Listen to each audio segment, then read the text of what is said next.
No TJ UFSC de hoje você confere: governo estadual libera com restrições a realização de eventos de grande porte em novo decreto de medidas contra a Covid-19.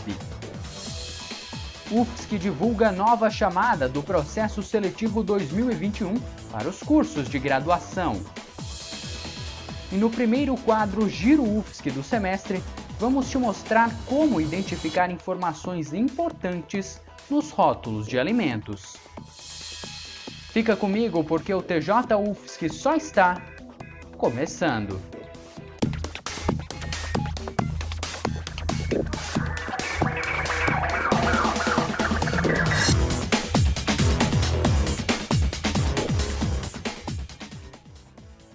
Olá! Nós abrimos essa edição do TJ falando sobre a Universidade Federal de Santa Catarina. Isso porque a instituição divulgou hoje 3 resultados do processo seletivo 2021 para os cursos de graduação. A quarta chamada dos candidatos aprovados utilizando a nota do Enem e a quarta chamada dos aprovados utilizando a nota de vestibulares anteriores da UFSC, além da quinta chamada do SISU, o Sistema de Seleção Unificada. Os candidatos selecionados devem realizar entre hoje e sexta-feira a matrícula online no site que está aparecendo aí na sua tela, sinig.sistemas.ufsc.br. Depois, entre os dias 22 de junho e 6 de julho, os futuros calouros precisam enviar documentos por e-mail para a coordenadoria do curso. Para mais informações, acesse dai.ufsc.br. Falando agora sobre a pandemia da Covid-19, hoje o ex-governador do Rio de Janeiro, Wilson Witzel, esteve em Brasília e prestou depoimento à CPI da Covid no Senado. O ex-governador, que já foi aliado de Jair Bolsonaro, acusou o presidente de ser negligente e que, abre aspas, deixou os governadores à mercê da desgraça que viria, fecha aspas. Além disso, Witzel também afirmou que Bolsonaro deixou as responsabilidades da pandemia para os governadores para que pudesse evitar futuras acusações de culpa pela crise pandêmica. O ex-governador reclamou da falta de diálogo entre o Palácio do Planalto e os governos de cada estado. Witzel, que sofreu impeachment em abril desse ano, afirmou que o seu processo foi causado pelo que ele chamou de milícia da saúde e que tanto ele quanto sua família correm risco de vida. Como o ex-governador tinha direito de se valer de um habeas corpus garantido pelo ministro do Supremo Tribunal Federal, Nunes Marques, pediu para se retirar após 4 horas de sessão. Bom, e ainda falando de Covid-19, entrou hoje em vigor o novo decreto estadual que define as medidas de combate à doença e que é válido até o final desse mês. Em relação ao decreto anterior, a maior novidade é a liberação de eventos de grande porte, com mais de 500 participantes, desde que sejam respeitados alguns regramentos. Para isso, os organizadores devem elaborar um plano de contingência que será avaliado pela DIVES, a Diretoria de Vigilância Sanitária. Representantes da Secretaria Estadual de Saúde da cidade onde será realizado o evento e 2/3 dos municípios membros da Comissão Intergestores Regional também devem aprovar a sua realização.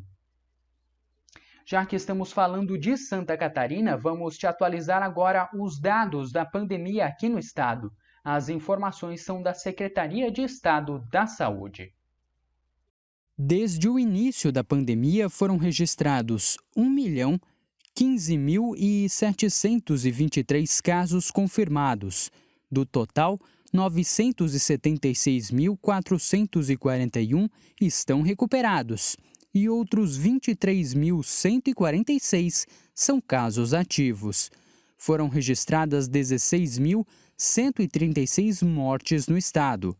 Até o momento, 30,6% da população catarinense já foi vacinada com a primeira dose e 10,57% já receberam a segunda dose da vacina.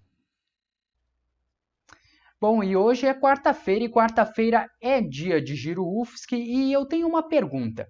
Você observa os rótulos quando compra um alimento? Sabe identificar o que é açúcar no seu produto?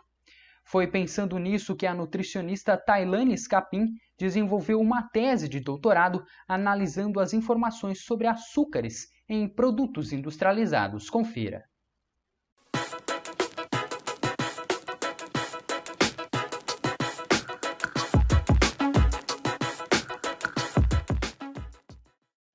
Você observa os rótulos quando compra um alimento? Sabe identificar o que é açúcar no seu produto? Pensando nisso, a nutricionista Tailane Scapin desenvolveu um estudo para sua tese de doutorado, defendida em maio deste ano, analisando a informação sobre açúcares em rótulos de industrializados. Então, em 2014, quando eu entrei no meu mestrado, a gente resolveu analisar como que era o uso dos açúcares de adição nos alimentos industrializados oferecidos para os consumidores nesses supermercados. E naquele momento a gente observou que não havia nenhuma informação na tabela de informação nutricional sobre o conteúdo desses açúcares. Então a gente tinha apenas a lista de ingredientes com vários termos que eram confusos para os consumidores. Então, a partir desse estudo de 2014, do meu mestrado, eu iniciei o doutorado procurando quantificar esses açúcares, saber o quanto a indústria alimentícia adicionava de açúcar nos alimentos e também como seria uma melhor forma de apresentar essas informações para as pessoas, que fosse compreensível e que ajudasse elas nas escolhas alimentares do dia a dia.